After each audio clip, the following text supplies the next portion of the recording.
AITA for breaking up with my fiancée due to false essay allegations in her past. Hello everyone, I need to know AITA. Forgive the throwaway, but my main is known by everyone from work to family. I know what I'm doing is right, but the people I respect and whose opinion matter to me are saying differently, and it's messing with me. Forgive the length of this, but I will try and put all the information I can in here. Me M28 and Anna F27 have been together for 5 years and engaged for 1. We were set to be married in October of this year. This woman is the love of my life. 2 weeks back we had a couple of friends over at our house.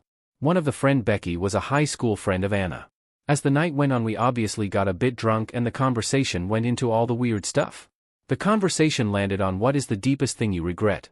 We all spoke and Anna said her deepest regret is losing her virginity to her ex in high school and not to me. I did know this information, so that didn't bother me. Becky, who was a bit more tipsy, suddenly spoke up and called Anna a liar. A bit taken aback, I asked Becky why she would say something like that. I didn't even finish my sentences before Anna stood up and asked Becky to speak in private, but Becky refused. Becky then said Anna's biggest regret is the false essay allegations she made against her ex. Apparently in high school her ex dumped her out of the blue one day without a reason. She got angry and made a false essay allegations against him. He was arrested, kicked out of school, and his family had to move states because his life was being threatened. He was also put on self-deleting watch as he did try to end it. After Anna found out he tried to delete himself, she confessed the allegations was fake. I actually got angry because Becky was attacking my fiancé's character. I didn't believe a word until I looked at Anna with tears rolling down her face. I asked her if it was true and Anna ran into the house and locked herself in our room. After that the party was over and everyone left as the situation was awkward at best. It took me 4 hours to get Anna to leave our room and talk to me. She basically confirmed that everything Becky said was true, with minor differences. I didn't know what to do in that moment, so I let her cry on my shoulder. She just kept asking me to forgive her. After I got her to bed and started to think about what she actually did, I got disgusted, and the more I thought about it the more disgusted I got. I couldn't sleep at all that night and just got angrier and angrier the more I thought about it. That information shattered my whole image that I had of her. How can someone do something like that, to anyone? I'm going to be honest, after I heard her confirm what Becky had said to be true. It was like the love I had for her was being replaced with anger the more I thought about what she did. That morning I just avoided her, every time she tried to talk to me. I couldn't look at her, I didn't want to hear her voice, nothing. It was like this the whole day.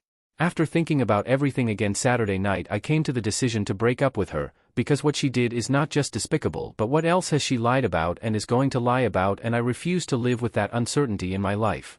Sunday morning I sat her down and asked her again to tell me the story, and she stated the same story she told me Friday night.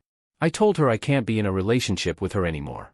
She broke down completely. All I could make out over her cries is the word sorry over and over again, the rest was just mumbling. I wasn't in the best emotional state in that moment myself. This is the woman I wanted to marry, this is the love of my life. So I called her parents and mine as well. I told them we broke up but didn't give a reason. I asked her parents to come and pick her up and asked mine to come because I was losing it myself. Her parents got to my house first. Her mom went directly to her to comfort her, and her dad asked me what happened. As soon as I said the word she made false accusations, he stopped me and said he understood. He asked me if it was all right to grab a couple of her things. He went into our room and got some of her things. While he was packing her things, Anna just kept asking me to forgive her. On their way out her father said he will be in touch to come get her other things at a later time. I know I make it sound quick and easy, but all of this took about 30 minutes. An hour later my parents arrived at our house. As soon as I saw my father I completely broke down. I couldn't even stand in my own feet, he had to keep a hold of me. I literally cried myself to sleep while my father was holding me. This was the first time I was able to sleep since Friday night. I woke up to my mom cooking dinner for us. The first question was from my father that asked if I was okay, and I couldn't answer him. My mother then asked what happened and I just started to cry again. It took me 10 minutes to get myself together enough to talk to them. I told them everything. They sat in silence with a look of complete shock on their faces. My mother asked if it was really true and I told her Anna herself confirmed it. After that we just sat in silence the whole night. Just my dad constantly checking in on me. Monday I woke up to my dad missing and just my mom in the house. I asked her where my dad went and she told me he left to their house but will be back soon. Luckily my mom answered my phone that morning when my manager called because I was a no-show at work. I got 2 weeks of at least. My dad came back later that day, with his and my mom's clothes and a couple of other things. Because they will be staying with me for a while. When I wanted to object my father told me he doesn't want to hear it. About 1600 hours the same day Anna's mother came to my house and wanted to speak to me. My mother didn't want her to even come into the house, but I agreed to talk to her. Apparently Anna is in a bad way. She refuses to eat and is constantly crying. Her mother asked me if I could forgive her and possibly get back together with her. They will even pay for couples counseling if that is what I needed. My mother kicked her out of my house after that. I didn't even get a chance to respond.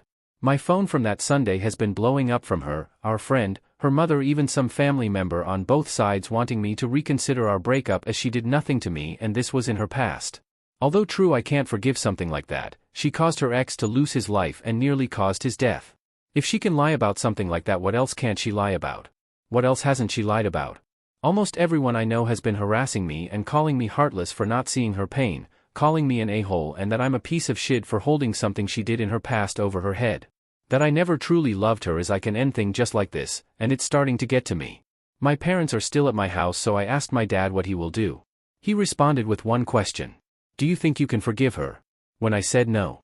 His response was, then that is the end of it, everyone else can go screw themselves. So AITA.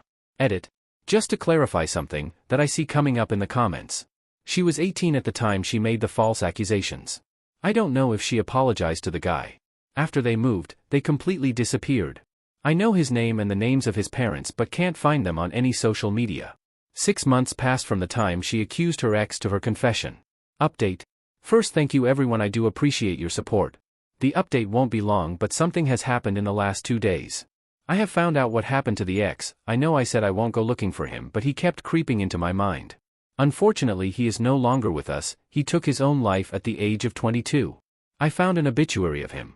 I didn't contact his parents or anything, just some snooping on the internet from their old profile. I managed by luck to track them down through old friends and some family members. One of them posted his story after the essay on his profile. Someone found out the essay allegations at his college and reported him. He was kicked out and got fired from his job even though he was cleared, and he ended himself afterwards. I don't know if my ex knows. I am also labeled as an abuser now and being investigated by the police. Had to go and give a statement at the police station this morning. My ex reported me to the police for DV. I was also issued with a restraining order to not go near her. Don't want to anyway. My mother is furious. I have never heard my mother cuss, but she became a sailor when I told them what is going on. Even my dad was shocked. I explained everything to the police and gave them all the evidence I have so far, all the saved messages and voicemails. But they said the case cannot just be dismissed, as they still have to do an investigation because apparently my ex has proof via photos of bruises on her body. I did ask from when and how, but the office refused to tell me. Ongoing investigation and all that crap. I can with full confidence say I have never hurt her in any physical way other than a slap on the bottom. Sorry for not giving a happy update. I thought this would have been done with. Luckily, I can say all thoughts of reconciliation are out the window and driven over by N truck.